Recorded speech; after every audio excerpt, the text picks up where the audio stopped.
Hello and welcome, ladies and gentlemen, today to a brand new video. And in today's video we are going to feature a few cars actually today. We're going to feature the 1976 Ferrari, which was Niki Lauda's Ferrari that sadly, did sadly crash, but crashed in the 1976 German Grand Prix, which gave him his scars. And we're going to feature the 2018 Ferrari and the 1995 Ferrari. So we're going to feature quite a few number of cars today in today's career mode episode, of course. The reason why we're featuring the 1976 Ferrari is to pay tribute to Niki Lauda. If you don't know who Niki Lauda was, well, Niki Lauda was one of Formula One's greatest drivers. Not because he was world champion, not because of the wins, but because of what happened to him in the German Grand Prix of 1976. He was almighty fast as well, but he had a terrific crash, which burned his face alive, 3rd degree burns I think it was, or 1st degree, something like that.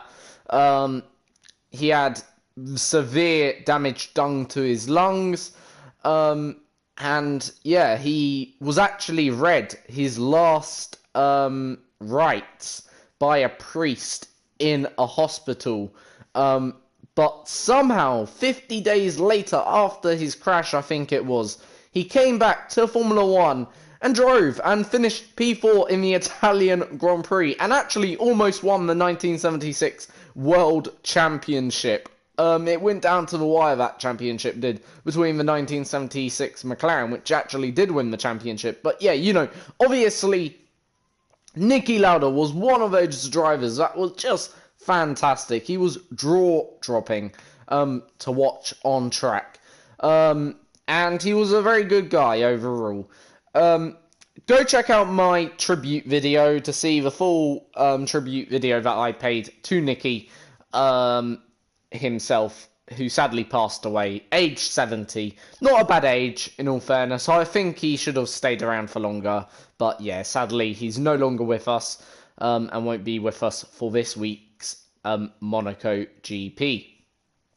So, out of respect, we're going to take his car out first around the circuit on Monaco. And I'm not actually too sure whether Niki Lauda won at Monaco. Let's have a quick look. Did Niki Lauda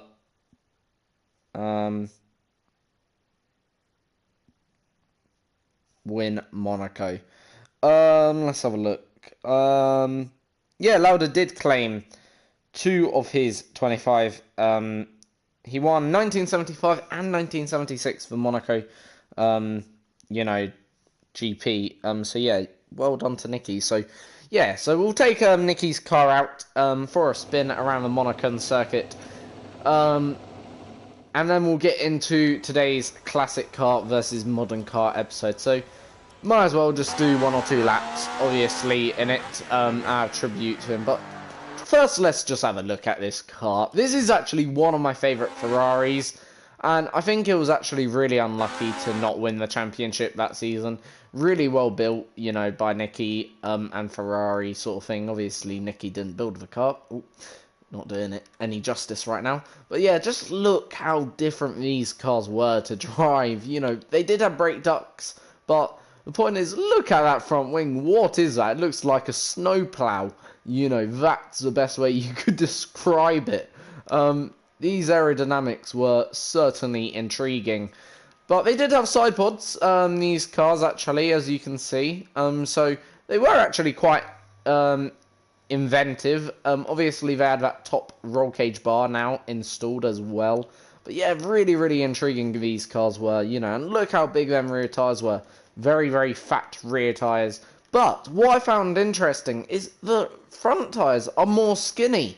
I know, obviously, in modern day Formula 1, all cars will have, the rear tyres will be more fatter than the fronts, but just look at the difference. These are like, 18-inch rims, and these are, like, so much fatter. Like, it's a really comparable difference, you know, which really made these cars so hard to control, especially at the front. So I imagine around a circuit like this, these cars must have been a devil. But yeah, you know, traditional red, of course, there's the Ferrari badge, as you can see, because he drove for Ferrari back in 1976. Won 2 championships with Ferrari, 1975 and 77.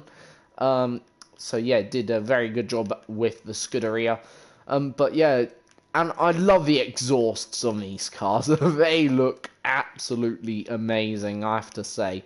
Like, yeah, the best exhaust. No DRS, of course, which is a shame, but nonetheless, I guess they wouldn't have really needed it, I guess. But you can just see, look at them exhausts at the back of that car. Lovely stuff going on there.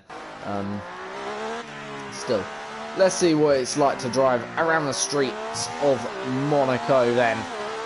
And up out of, I'm not too sure actually on corner names, so I'll just say out of the final corner. I know this is, I think, Sandevod.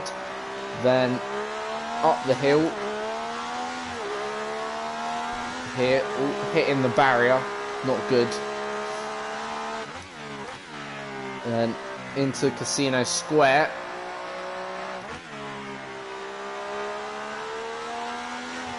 Avoid bump on the left.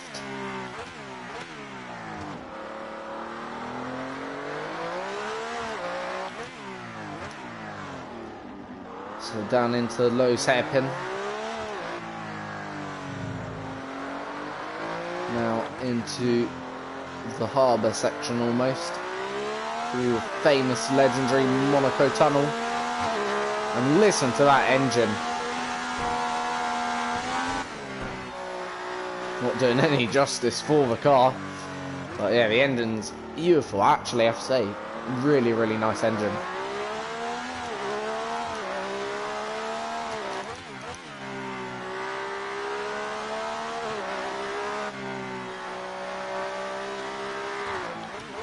Right, through the swimming pool section.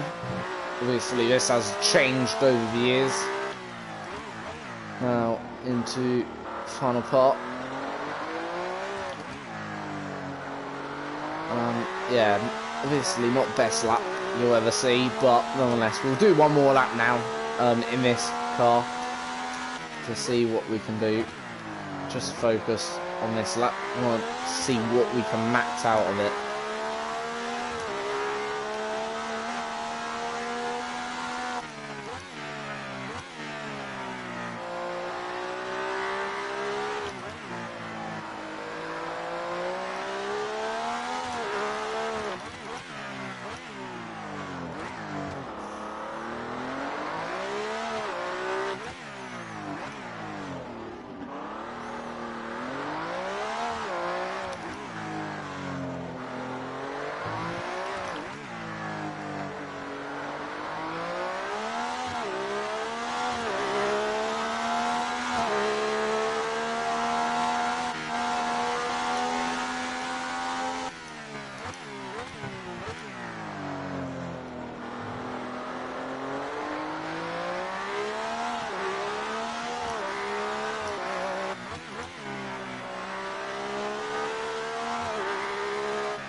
.131.6 then.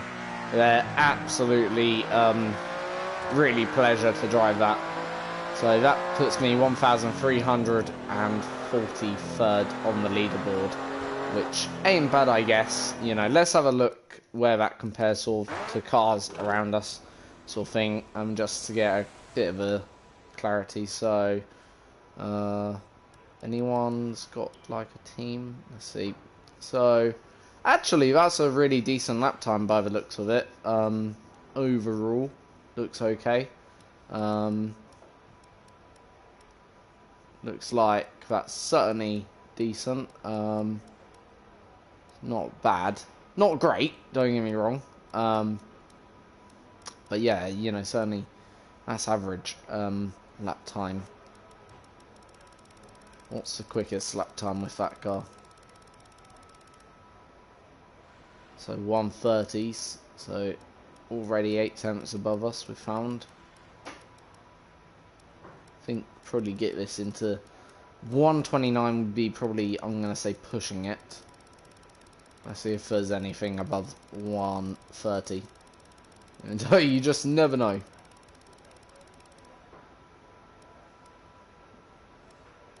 Right, can we find a 76 Ferrari? Oh yes, but that was with assists. Must have a setup on. Obviously, we're not running any setup. I'm going to say you probably could get it then into the 29s, but yeah, we're not going to. Right, so we're going to move on to now the actual main event now for today. So first up, we're going to test out the 1995 Ferrari. Now, the reason why we're doing Ferrari today, a Ferrari themed, because if you don't know, Ferrari's got a new driver this season. They've replaced Kimi Räikkönen with, with obviously Charles Leclerc, who is a Monaco or Monacan-born driver. So obviously, with Charles Leclerc now replaced, Charles Leclerc now replaced, with Charles Leclerc being Monacan, being this the Monacan Grand Prix weekend, considering he drives for Ferrari, I think it'd be only right to use a Ferrari. There's no other team with a Monacan driver in it, so you might as well use his nationality and his home country sort of thing. So yeah, so this is a car that we'll put up against 1976 Ferrari to see what's the difference is. I don't expect this to win. I expect the 2018 Ferrari to be the fastest, but 1995, you know, for Ferrari, of what I'm aware, didn't Schumacher drive this car? Let me just have a look why this is actually in the game. Pretty sure this is actually the first car Schumacher drove. Drivers. Let me just have a look. So, 1995. Let me have a look. So, just want to have a look who drove for who.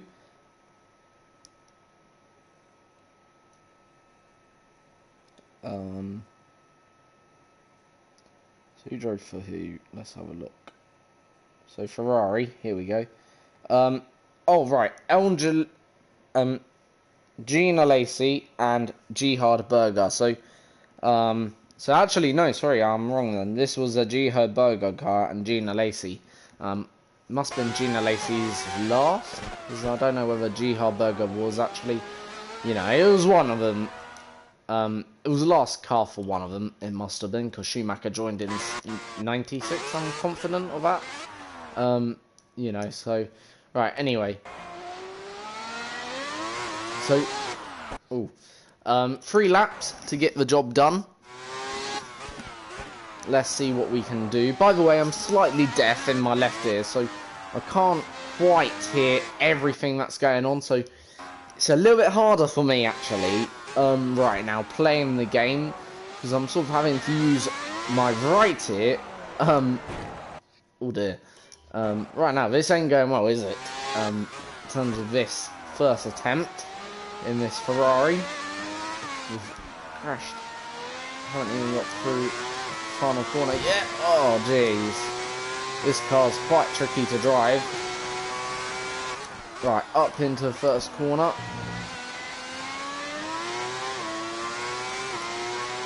Out of turn 1. Up the hill. Into Casino Square.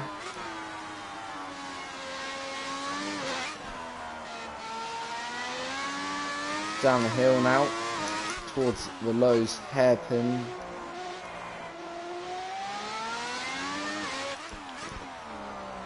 Right, expect this though to be way faster than what we've just driven. in all honesty. Not how much faster. Also, that'd be nice to know. Right now we're 3 seconds up from that time. Flat out, unlike in the other car. Through the Monaco tunnel. Into the Porte section now. Going up to Tabac.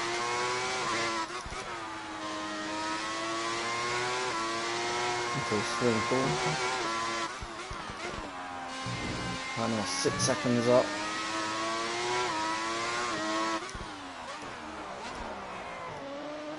So quite a nice gain. So this is going to be a nice jump up the leaderboard, by the way. We will do a second lap, but I don't feel like I've maximised it just yet. So 1:24. And it is a nice jump up the leaderboard. That's into top 1,000 now.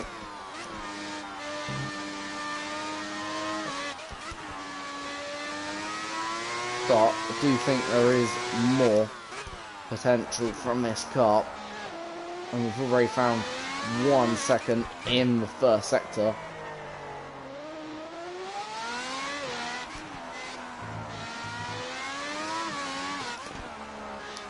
I feel like this is a much more better attempt already. Looking at the time, we're just gaining and gaining.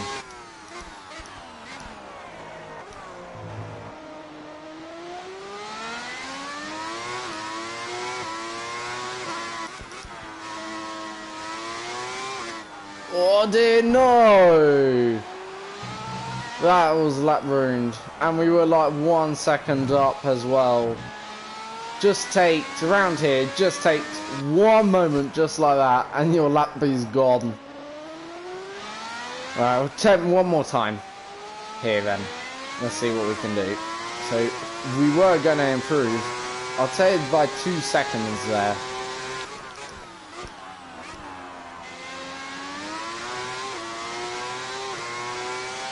So it's going to be not just a improvement, but a fairly decent improvement.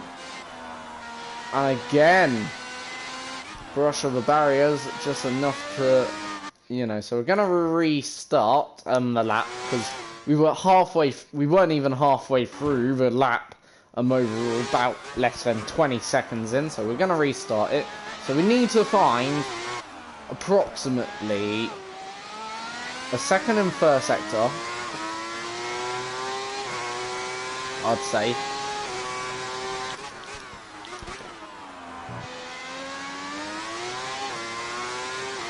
And so there's at least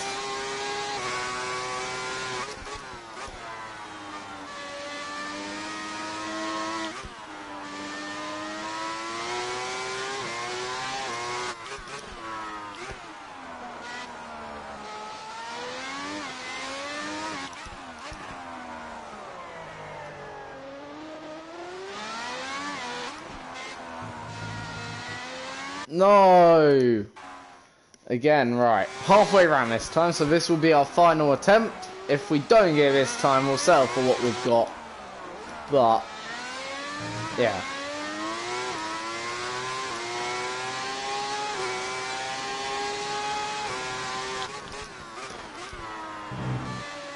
Sorry about that. We had a bad exit out of that. Right.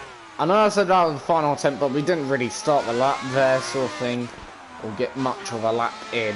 So we at least need to do half a lap before we call it quits. If you understand where I came from, for it to class it as an attempt, in my opinion. Right, I'm not gonna accept that again. Right. So right, if we now do, let's say we can't get to beyond Sandevort, the first corner, and this will be it. The final attempt now, 100%.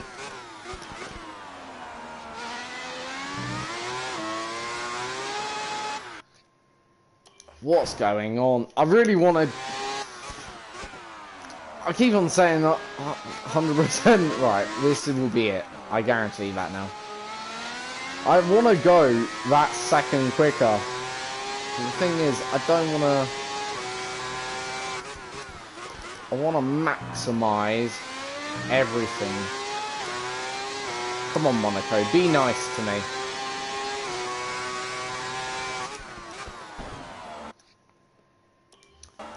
I'm asking Monaco to be nice to me, and it's being quite the opposite. Right, this is certainly the last attempt. I'm not even going to try it after this.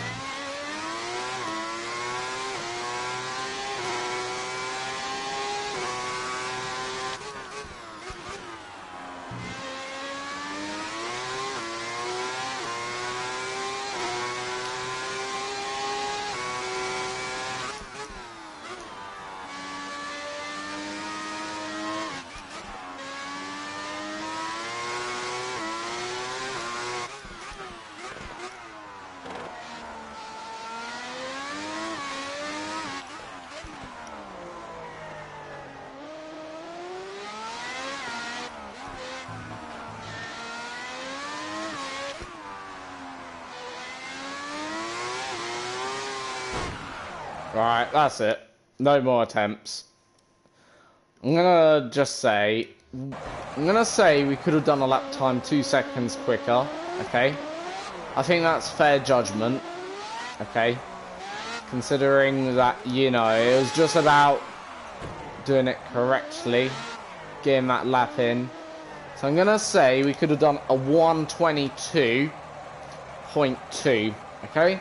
That, I think, is a fair judgment, because when we did get into the swimming pool, we were actually 1.5 seconds up. We kept on finding a second in that first sector, so I'm only going to presume we could find another second in the next 2 sectors, okay? So I'm going to put it down as a 1:22.2. I think that's a fair case for myself there, okay? So I feel that would be the only fairest way. So the Ferrari of 1995... Okay, it did a 1:24, but I'm going to put it down as a 1:22.2. So there we go then. So let's see now what the Ferrari of 2018 can do, of course, effectively, which I think didn't take pole here. I'm not too sure who took pole last season. I think it was Red Bull Daniel Ricciardo took pole. So nonetheless, we'll see though what the Ferrari can do around here. Now, in a way, I'm reckoning it's going to be okay. It's going to be quite good. But I'm not too sure. Something tells me, you know, it's going to be as difficult, you know. I think a good lap time, usually good lap times around here in a modern day F1 car is a 1:12. In fact, let's have a quick look at last year's pole lap. Okay. Pole position for the Monaco Grand Prix. Monaco GP 2018. Here it is. Let's have a look. So last year, it was set by Daniel Ricciardo with a 1:10.8. So, yeah, I'm going to say, if we can get into the 1:10s, that'd be great. By the way, just before we get into this lap, we're going to do a bit of quick pre-race thoughts. So, for me, Mercedes, well, I'm pretty sure they'll want a 1-2 overall. Yeah, I think if Mercedes don't get anything other than a 1-2, I think that'd be a pretty daunting result on them this weekend. But also, in some sense, how strong will Red Bull Racing be? That's my question. Yeah, you know, Red Bull Racing, you know, usually are strong at Monaco, but how strong? Well, I'm actually confident they can win it this weekend, the Monaco GP, with Verstappen, so long as Verstappen keeps it clean up to qualifying. Ferrari, well, Ferrari will want to be the quickest team, and they won it 2 years ago. In fact, the Monaco GP back in 2017. But I don't know whether or not they will do it. In terms of the speed of a car, I think the speed of a car is good, but in terms of whether or not we have the drivers at the moment to do it, that's another question. Personally, I think we do, but I think it'll be very, very close if we do get pole, and the race will be also very, very close. You know, last year though, pace and natural race trim wasn't that bad around here for Ferrari, so who knows? Other teams, I think Renault will want a decent weekend actually. By the way, like, yeah, you know, McLaren, I think they'll be the biggest ones that will want a bit of pain relief, if you understand. Because if you follow the Indy 500, McLaren's been knocked out of that. And also, not only have they been knocked out, but Alonso's not even going to be on the grid for the Indy 500. Now, that was a event where, again, you know, McLaren was saying they could win the Indy 500, but never do. Like, McLaren have really taken a turn for the worse, I think, in recent years. I think what McLaren needs is to not go after Alonso, in my opinion. I don't know whether anyone would agree with that, but, right, Alonso's a great driver. I like Alonso a lot. He's a talented, quick driver. Would you want him on your team? Of course you would. But at the same time, don't get me wrong, Alonso is also one of them drivers, actually, no, I wouldn't want on my team. Because if you don't give him the car he likes, he's going to complain very badly and publicly humiliate you. So, yeah, it's not good for morale inside the McLaren team. It's not good for morale for the partners and sponsors. Why would you want to sponsor a team that's constantly been publicly criticised by its drivers? You wouldn't. In fact, you'd have to be mad to do so. So yeah, you know. So yeah, McLaren will want some pain relief with Carlos Sainz and Norris. Hopefully they can provide them two drivers. Force India, well, you know, never been really historically good around here, but they've always managed, I've always seen, found to squeak out a result they have. Should I say, actually, I don't know why I'm saying Force India, I meant Racing Point, sorry, by the way. But yeah, they've always been able to squeak out a result here, Racing Point, or Force India, as they were previously known to be. So yeah, you know, I expect them to, you know, do something like that this year. Haas, I don't know, I'm a bit, you know, cautious of Haas when it comes to every race weekend. 1 minute, well, the thing about Haas, one weekend it can be good, and even if they're showing really good performance throughout the weekend in Haas, it doesn't guarantee them points. I think that's a thing that annoys me about Haas F1. You see them do usually a decent Friday or a decent Saturday, but then on the Sunday it could always go the other way, or it would be the opposite as to what I've just said. On the Saturday it'd be bad, but on Sunday it'd actually be half okay. So yeah, you know, obviously, yeah. By the way, the reason why these laps are so bad is because I'm not fully concentrating. We'll get to fully concentration levels in a minute. But, yeah. That's it really, though. Williams, I don't expect them to be there. Toro Rosso could be a contender, actually, coming to Toro Rosso. But yeah, one of my favourite qualifyings is actually this weekend.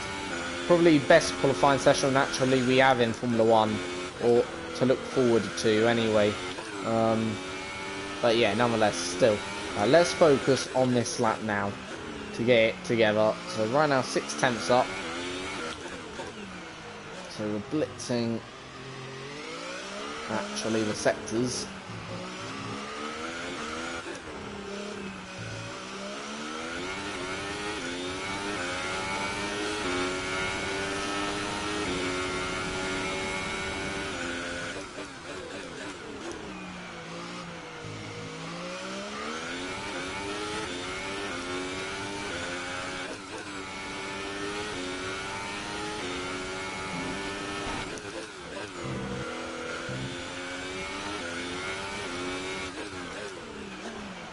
I think we've gone a bit too deep.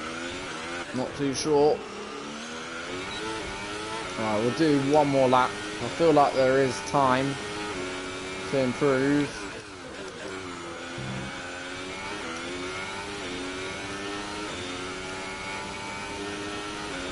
Right now into the low 12s.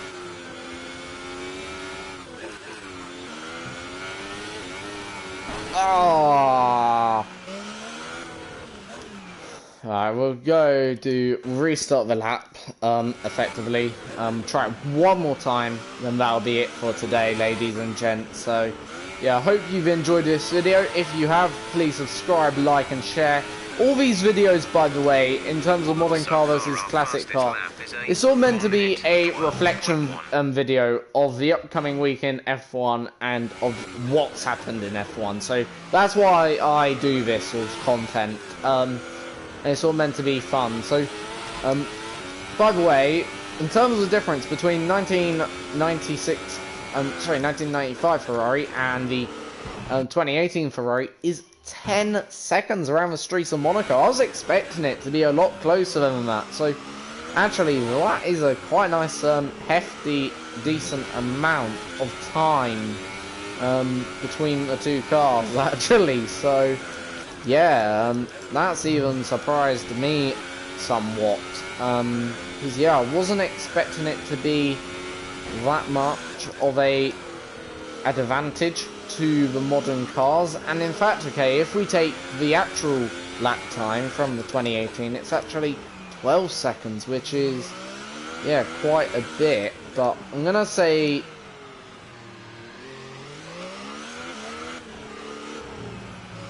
in a minute what the 1996 pole lap time was, then that gives you maybe a more accurate idea of what the times were between the cars.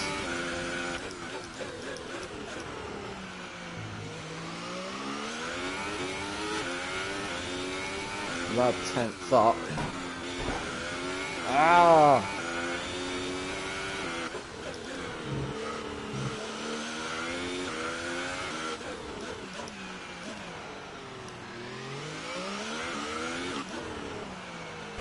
There is certainly time in that lap. I'm gonna try one more. This is the final attempt now. I promise that. Because I certainly know there's about 2 or 3 tenths in this lap that we can find. The time last lap was a 1:12.1. Right, up the hill. We're already a tenth up, which is fairly decent.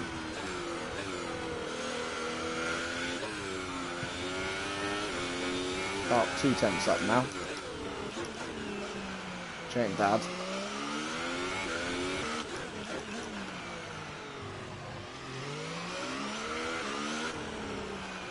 Tenths.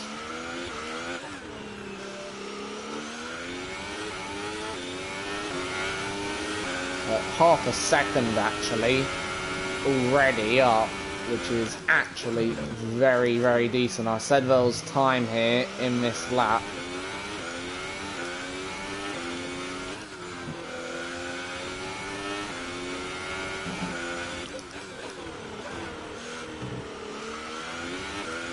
It looks about 10th or 2.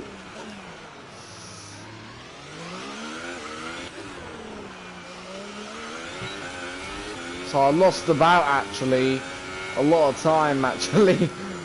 Ah, that should have been a a sub 1:12 actually. Honestly, that was, yeah, that should have been, but yeah, 2000 on the global leaderboard, which ain't bad actually, in all fairness. I'm not the best at this track, so yeah. Let's quickly compare that to real life. Let's see what the 1996 Monaco GP, 95 pole position was. In terms of time, it was a 1:21.952.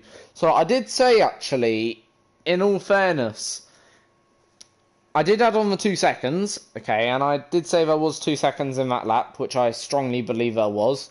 So actually we're about 5 tenths off actually, or less than under 5 tenths, so under half a second. So actually our Ferrari time wasn't that bad, but this one was about, well, worse, should I say, than that. So about, yeah, 10 seconds between the cars, which is actually quite something actually, when you think of it. So yeah. Right, so thank you for all watching. I hope you have enjoyed today's video. And yeah, I hope you'll come back soon for a brand new video. As I say, these videos are not to be taken exactly seriously. It's just a way for me to sort of start the F1 weekend. If you don't know that F1 actually starts tomorrow, just in case you're wondering, instead of the usual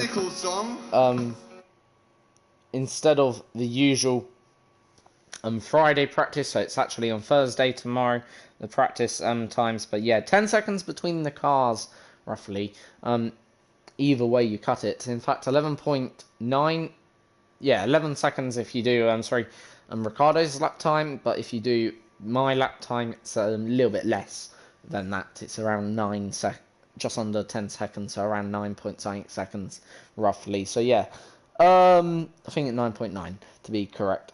So yeah, thank you for watching. See you all next time for a brand new video. Have a good day. I'm going to put on a song, obviously, quickly for you guys. Hope you'll enjoy the music. So I've been playing a lot of Irish music recently, and we're going to keep to that theme, actually.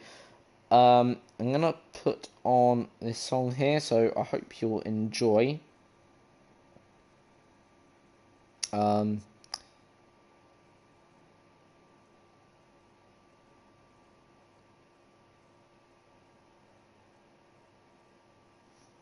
By the way, it's by Brendan Shine, okay? And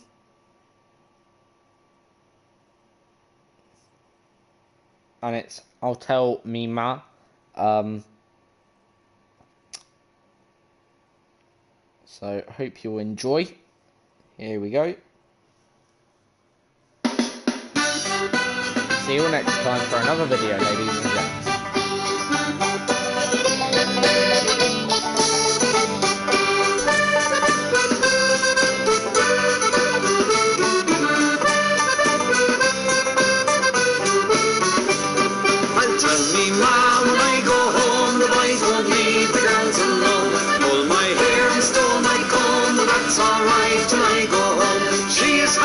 She is pretty, she is the belle of Belfast City. She is the courting 1, 2, 3. Please won't you tell me who is she? Albert Mooney says he loves her, all the boys are fighting for her.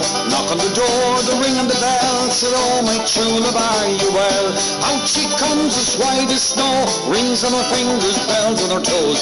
Out Jenny Murray says she'll die if she doesn't get the fellow with the robe and knife. Tell me ma, when I go home, the boys won't leave the dance alone. Pull my hair and stole my comb, but that's alright till I go home. She is handsome, she is pretty, she is the belle of Belfast City. She is the courting 1, 2, 3. Please won't you tell me who is she?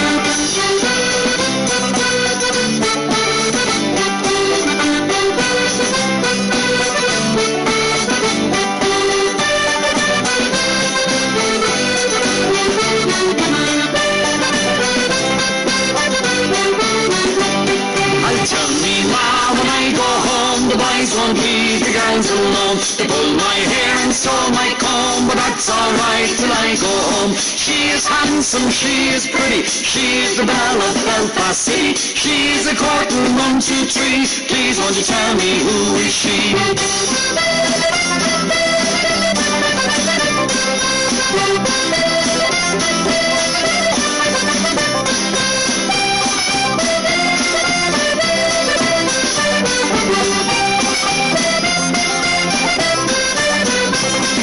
The wind and the rain and the hail blow high and the snow come tumbling from the sky. She's as nice as apple pie, she'll get her own that by and by. When she finds a lad of her own, she won't tell her ma when she goes home. Let them all come as they will, it's Albert Mooney she loves still. I'll tell me ma when I go home, the boys don't leave the girls alone. Pull my hair and stone my comb, but that's alright till I go home. She is handsome, she is pretty, she is the belle of Belfast City. She's a Corcoran 1, 2, 3. Please won't you tell me who